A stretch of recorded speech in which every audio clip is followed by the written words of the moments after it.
Good morning สบายดีพี่น้องทุกคนในเช้าวันใหม่ตื่นขึ้นมาด้วยพระคุณความหักของพระเยซูถึงว่าห่างกายของเฮามันยังบ่ได้ฟื้นฟูมันยังแบบ ตายังบ่สดบ่ใส่ตาเนื้อหนังนี่นะเรื่องห่างกายเฮาอาจจะยังบ่ได้มีกำลังขึ้นแต่ภายในนี่มันตื่นเต้นบ่ขนาดตาตูบตายังมันบ่ได้เกี่ยวกับเรื่องภายนอกแต่ภายในนี่มันมีสีบามันตื่นเต้นล่ะขอบคุณพระเยซูมื้อนี้จะเบ้าเรื่องสาเหตุแม่นหยังทำให้ความรู้สึกภายในมันตื่นเต้นก็คือความชื่นชมยินดีแบบบ่จักสิอธิบายเนาะแบบเฮาบ่ทันได้เฮ็ดอีหยังเฮาบ่ทันได้ทำอีหยังมันเกิดความตื่นเต้นตื่นเต้นตั้งแต่หูเมื่อนอนอยู่ในอยู่ในเตียงมันก็แบบตาก็ยังหลับอยู่เดี๋ยวนี้ก็ยังเป็นเงาๆอยู่ มันตื่นเต้นภายในตื่นขึ้นมาแต่ดึกมันดื่มน้ำห้อนดื่มเมียงซาภายนอกนี่มันยังบ่ได้สดชื่นแจ่มใสแต่ว่าภายในนะโอ้ขอบคุณพระเยซูสำหรับองค์พระวิญญาณบริสุทธิ์ของพระเจ้าเนาะสาเหตุของความตื่นเต้นนี่เพราะได้รับบางสิ่งบางอย่างจากภายนอกแต่ว่าความตื่นเต้นก็คือการทำงานของพระวิญญาณบริสุทธิ์ความยินดีที่พระองค์ทำงานอยู่ในภายในนี่แหละฟิลิปปบทที่4ข้อ4จงสมชื่นยินดีในองค์พระผู้เป็นเจ้าทุกเวลาเฮาขอย้ำอีกว่าจงสมชื่นยินดีเพราะพระวิญญาณบริสุทธิ์เป็นผู้ทำงานและเคลื่อนไหวอยู่ในภายในเฮาแบบบ่จำเป็นต้องได้เอียงหรือพบเอียงมากมายในบทโลกนี้ตื่นขึ้นมายังบ่ได้พบผู้ใดยังบ่ได้ทำเอียงบ่ได้ทำสิ่งใดนอนอยู่ในเตียงตะเบนก็ยังบ่ทันได้ขึ้นเพียงแต่หูเมื่อขึ้นมาโอ้มีลมหายใจแล้วก็ขอบคุณพระเยซู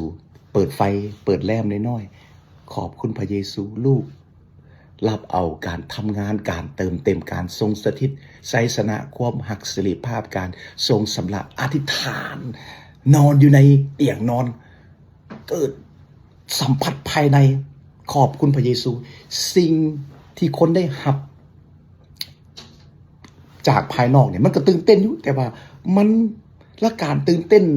สิ่งที่เขาได้หับจากภายนอกนี่มันเป็นเพียงส่วนระยะ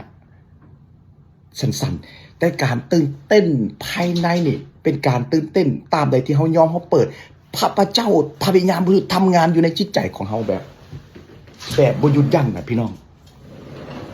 โอ้ขอบคุณพระเยซูกับบ่ฮู้ว่าผู้ใดมีประสบการณ์แบบนี้หรือเป็นแบบนี้บ่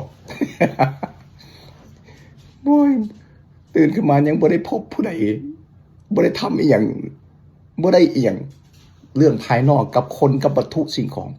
แต่มันเป็นเรื่องความผูกพันสัมพันธ์ที่เฮามี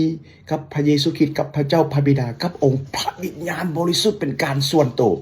พี่น้องเหตุให้เพราะพระเจ้าเป็นเพราะพระองค์พระเจ้าพระเยซูคริสต์เป็นพระเจ้าที่ทรงประสงค์อยู่พระวิญญาณบริสุทธิ์ของพระเจ้าเคลื่อนไหวอยู่ในภายในสิทธิ์ของบรรดาผู้ที่เชื่อผู้ที่ยอมผู้ที่เปิดใจผู้ที่แสวงหาผู้อยากติดสนิทกับพระองค์โอ้หัวใจนี่หลายมื้อหลายวันตอนเช้านี่ตื่นขึ้นมาหัวใจเต้นตึกตักตึกตักตึกตักตึกตักยังบ่ทันได้เฮ็ดหยังโอ้ขอบคุณพระเยซูสำหรับไสสนะสำหรับสิริภาพสำหรับความตื่นเต้นก็คือความชื่นชมยินดีเมื่อพระวิญญาณบริสุทธิ์เคลื่อนไหวภายในของเขานี่มันล้นไปหมดพี่น้องเพราะผลของพระวิญญาณอยู่ในกาลาเตียบทที่5ข้อ2ข้อ3ความหักสันติสุขความชื่นชมยินดีเพียงแต่3จุดง่ายๆนะความหักสันติสุขความชื่นชมยินดีมันล้นอยู่ในภายในนี่เพราะมันเป็นคนที่ได้มีประสบการณ์อยู่ในความหักอยู่ในสันติสุขความชื่นชมยินดีที่มาจากพระวิญญาณบริสุทธิ์นี่เป็นชีวิตที่อยู่เหนือธรรมชาติเป็นชีวิตที่เต็มล้นด้วยพระพรและเป็นชีวิตที่มีพลังเป็นชีวิตที่มีชัยชนะขอบคุณพระเยซูเนาะโอ้บ่ทันได้เห็นจังตื่นเต้นอย่าให้คนในบนโลกนี้ตื่นเต้น ถ้าผู้ใดอยากตื่นเต้นอยากมีชีวิตชีวามีชีวิตชีวามีกำลังมีเหือมีแหงมาเสือในพระเยซูยอมต่อพระวิญญาณมาเสือสำหรับคริสเตียนบนโลกนี่ยอมต่อการทำงานของพระวิญญาณบริสุทธิ์ต่อไปโอ้พี่น้องเอ้ยขอบคุณพระเยซูเมื่อถือการสัมผัสเมื่อตื่นเต้นแหงก็อดบ่ได้อยากแบ่งปันสันติสุขความซื่นสมดีๆให้แก่คนในบนโลกนี้โอ้ยฮาเลลูยาพี่น้องเอ้ยให้มอตากันยังบ่ได้ยังเมาแบบว่ายังทางกายยังบ่ได้ซื่นแต่วิญญาณนี่มันฟื้นมันฟูมันซื่นแล้ววิญญาณนี่นะขอบคุณพระเยซูเนาะเตรียมไปโบสถ์แล้วขอบคุณพระเยซูในทุกกรณีโอ้ฮาเลลูยาตื่นเต้นบ่จักมันเหนือคำบรรยายบ่จักสิเว้าแบบสุดๆฮักองค์พระวิญญาณบริสุทธิ์ลูกฮักพระวิญญาณบริสุทธิ์พอพระองค์ทรงเป็นพระเจ้าที่เคลื่อนไหวทำงานแบบอย่างบ่หยุดยั้งในสิ่งที่ตาเห็นและตาบ่เห็นโอ้สิ่งที่การเคลื่อนไหวของพระวิญญาณบริสุทธิ์อยู่ในชีวิตของเขานี่เป็นสิ่งที่สุดยอดอีกแบบหนึ่งมันบ่แม่นว่าโอ้ต้องเห็นการอัศจรรย์อย่างมากมายได้ครับสิ่งนั้นสิ่งนี้เราตื่นเต้นนะ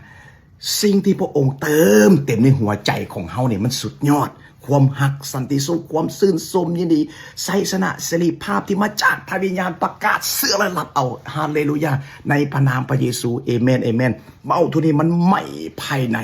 โอ้มีจักคนในบนโลกนี่เนาะเข้าใจหรือประสบการณ์เอาผู้ใดเข้าใจประสบการณ์ยกตั้มยกนิ้วมือฮาเลลูยาโห่ห้องไปนำกันเป็นพยานร่วมกันในความยิ่งใหญ่การทำงานของพระวิญญาณบริสุทธิ์ของพระเจ้าเอเมนเอเมนให้พระเยซูได้รับเกียรติเพียงผู้เดียวเอเมน